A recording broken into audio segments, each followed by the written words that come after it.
Hi there and welcome at Smully Art. This is my son Gus. Hello! As you guys know, I'm doing a series on drawing Star Wars characters in my own style. I already drew Obi-Wan Kenobi and Darth Vader, and for this week's video I chose the character Luke Skywalker. Luke Skywalker. That sounds like an awesome idea, so let's turn around the camera and let's start drawing. So of course I wanted to draw Luke Skywalker with his lightsaber ready for action. Throughout the movies, Luke has quite a lot of different outfits and they are all great, but I went for my favorite one, the outfit he wears on Tatooine. As an extra little bonus I threw in an X-Wing as well, as Luke is the best X-Wing pilot in the Alliance. Okay, the rough sketch is done, time to break out some pencils to finish these lines and to add more details. Luke Skywalker is a fictional character and the protagonist of the original film trilogy of the Star Wars franchise created by George Lucas. Portrayed by Mark Hamill, Luke originally was a farmer on Tatooine, living with his uncle and aunt. Luke becomes a pivotal figure in the rebel struggle against the Galactic Empire. He's the son of the fallen Jedi Knight Anakin Skywalker, who later turned into Darth Vader and Padmé Amidala. Luke is the twin brother of rebellion leader Princess Leia and eventual brother-in-law of the smuggler Han Solo. Luke trains to be a Jedi under Jedi Master Obi-Wan Kenobi and Yoda and rebuilds the Jedi Order. And guys, what Star Wars character should I draw next? Let me know in the comment section. And now that the pencils are done, it's time to kick this drawing into the last phase, and that is... thinking time. Here we go.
Hey, you! Yes, you! Would you like to own a sticker or a print or a t-shirt or a coffee mug with my art on it?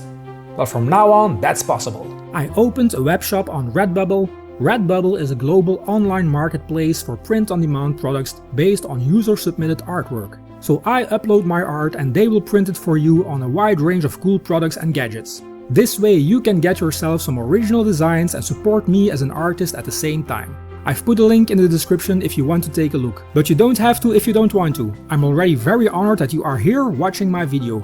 And you can also support me for free by subscribing to my channel or just liking this video. Now back to making art.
Well, that's it for this week's video. I hope you guys like my drawing of Luke Skywalker, and if you liked the video, why not hit the like button, subscribe if you aren't already, and hit the bell to be notified when I put out new videos. It's every Friday, a great way to start the weekend. And if you want to help me and this channel even more, please share this content on all your social media platforms, it would help a lot. I wish you all a great weekend, my friends. We will see each other again next Friday. Bye! Bye!